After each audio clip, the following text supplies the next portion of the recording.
So this message is directly for Nigerians and Ghanaians. That's what it says. But personally, I would say this message is for everyone. If you're planning to study in the UK, if you're planning to relocate to the UK this year, 2024, then this video is definitely for you.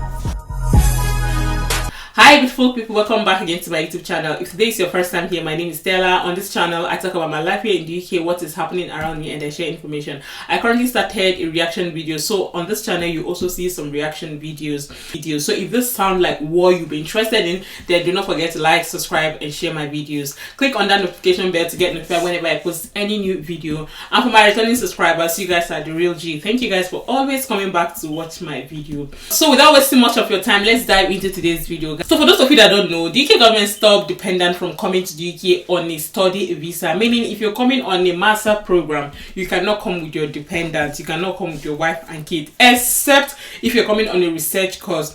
And take it or leave it, coming to the UK or studying abroad, I feel is the easiest way to relocate abroad. I know if you want to get a job, you can, but it's kind of difficult to get jobs these days. So the easiest route to relocate abroad is the student route. So when the UK government stopped this dependent from coming to the UK, so many things stopped, especially for Nigerians and Ghanaians. The exchange rate was something else. At the time, £1 was 2,000 naira. So for those of you that don't know, I'm a Nigerian living here in the UK, so the exchange rate was too much. So currently, so many universities are struggling.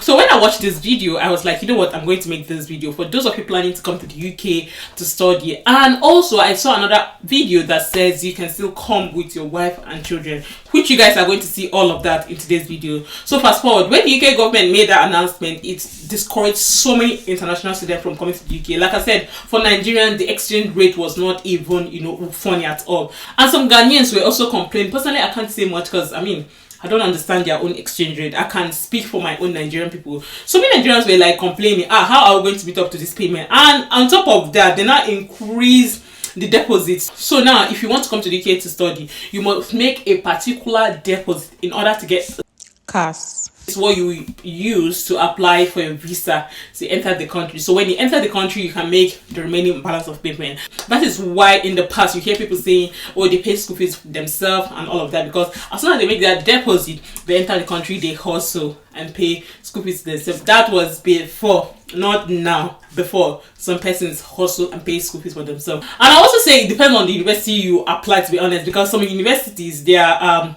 payment plan is so good.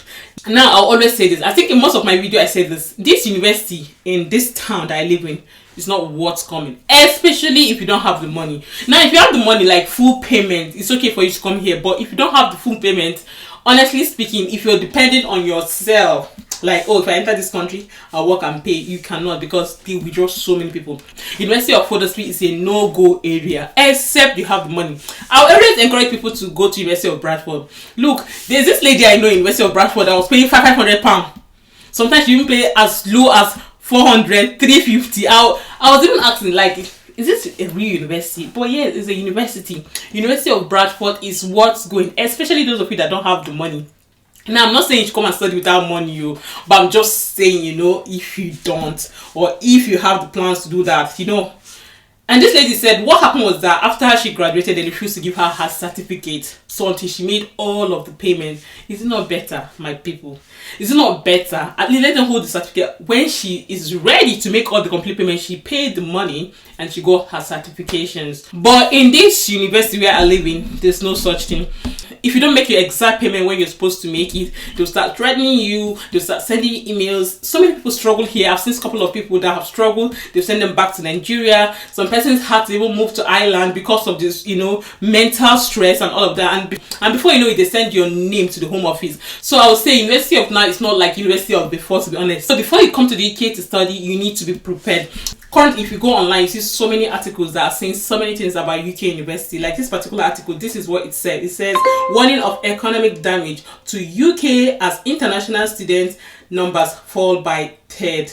Immigration restriction imposed on international students threatening to damage the UK economy, according to the university leader, with the number of enrollment from overseas falling by third. So now let's talk about even the IHS. The IHS has increased to 1,000, I think £1,035 or so, I don't know, but it's around that range. So aside from people complaining that, oh, the school fees has increased for Nigerians, the exchange rate is unbelievable. So many universities are struggling. In fact, even some lecturers are being affected. Will I use the word fired, or should I say some of them had to like resign because they don't have enough funds to keep up with all of this? Imagine paying like half of your school fees and still pay IHS fee. You've not even talked about other things to pay, and then only for you to come to the UK and you are not allowed to work more than 20 hours during holiday.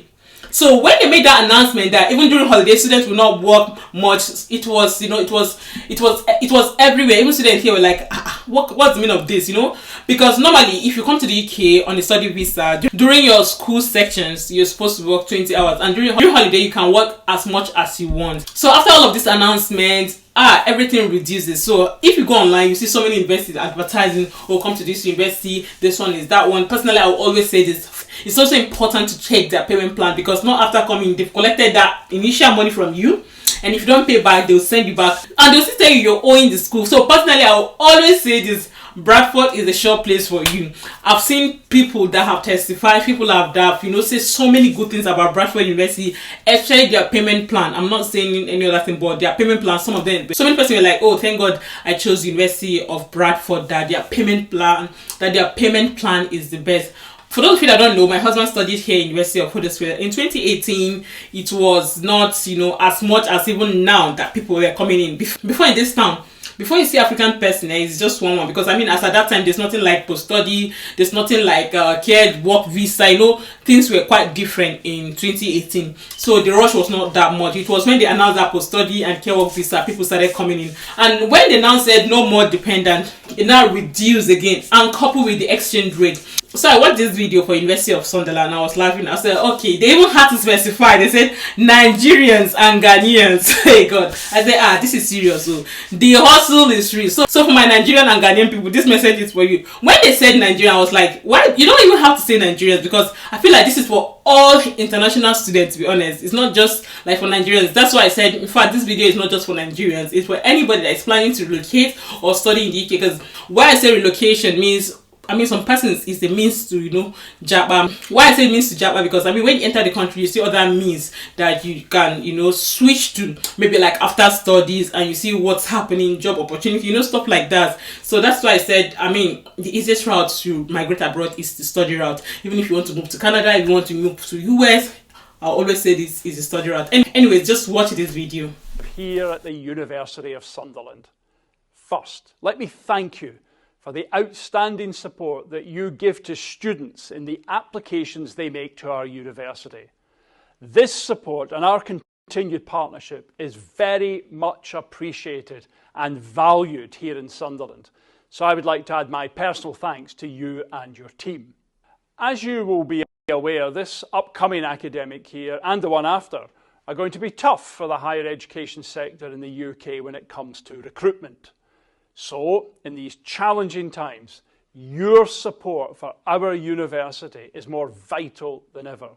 I want to acknowledge the specific difficulties you are facing in Nigeria and Ghana with the currency devaluations and the impact these are having on our prospective students. So, to show our commitment to talented Nigerian and Ghanaian applicants, I am pleased to confirm that we are reducing our deposit amount to £3,500. In addition, to support applicants in their desire to study here at the University of Sunderland, we are introducing a new, more flexible instalment plan to assist with the affordability of our programmes. We are also introducing an additional £2,000 scholarship to provide specific support to those students wishing to study in our BSc Nursing, MSc Nursing and Public Health programmes. Further communication will follow from Carol Mallon, our regional team leader in the international office at Sunderland. However, I hope these measures demonstrate our commitment to you And so guys, have you guys watched what he said? He said for Nigerians and Ghanaians. So if you are looking for universities to pay a deposit of 3,000, how much did he say? Check out University of Sunderland. And also they said they've got a good payment plan for those of you planning to study abroad. If you're watching this video and you're a graduate from University of Sunderland, or you know anybody that studied there, please leave it on the comment section. Do you think is what's going? Do you think is making sense? You know, that kind of a thing. Personally, I can't say much because some persons will tell you, oh, they like the university. Some persons will be like, forget that university. You know, everybody is entitled to their own personal opinion. Because I've met, you know, few persons that are like, oh, they like the university. Some persons will be like, I beg, that university is not the best place to go. You know, that kind of a thing. But at the end of the day, it's also important to make your research before making any payment. And there's another video I watched, and when they were saying that you can come with your wife, children, I was like, I genuinely want to call the university to confirm, which I'm going to do that, because when I was calling there, I don't know, for some reason it was not connecting, because I'm calling the university to confirm for someone I know in Nigeria that wants to come to the UK with his wife and children. So I want to confirm, because after watching that video, I don't know if it's their own way of just attracting people to their website or not. Just watch this video, and if you're a graduate there, leave me a comment. Is it true that you can come with your wife and children? Because I'm not sure anybody can come with their wife and kids if you're not coming on a research course or a PhD. A research course is usually 2 years. If you're coming on a master, the UK government made an official announcement that you cannot come with your dependent. But after watching this, I wanted to confirm from the school. But when I was calling, nobody was picking the call. As when I was making this video, like I said, I'm still gonna confirm and know if you can still come with your wife and children. So this was the ads I saw. They say you can still come with your dependent, spouse, or children. Honestly, I'm still surprised. So this is M's education. You do not need bank statement, TB certificate, or even English language qualification. So guys, that is it. So if you're watching this video, do you think it's worth coming to the UK to study this year, 2024? Do you think it's still worth coming to the UK to study? And personally, I would say this. I used to say this all the time. For those of you considering paying for care job with visa sponsorship, personally, Stella would advise you you're better off paying for study visa, so that when you enter the country, you know what's up. And mind you, even if you come on a study visa, please and please, you cannot switch your visa again if you're coming on a PhD till after 24 months. Do you know why they stopped that? Because in the past, so many persons, as soon as they enter the country, they get sponsorship, they leave the study and, you know, switch to study visa. They will not make that complete payment again, and they will not graduate. So the UK government noticed, this is what people are doing. They now stop students from switching, except especially for PhD, until after 24 months of your course. So bear it in mind that if you enter the country, you can no longer switch from student visa to healthcare job until you graduate. So please and please, if you're planning to make this decision, just know that you have to graduate before, you know, you can get a work visa. Well, leave me a comment, your thoughts on all of this. Is it still worth coming to the UK 2024 on a student route? Well, that is it for today's video. If you find this video interesting and informative to watch, do not forget to give this video a thumbs up, like, subscribe, and share. And leave me a comment on any type of video you like me to make. I'll definitely make research and get back to you. I'll see you guys in my next post. Bye, guys.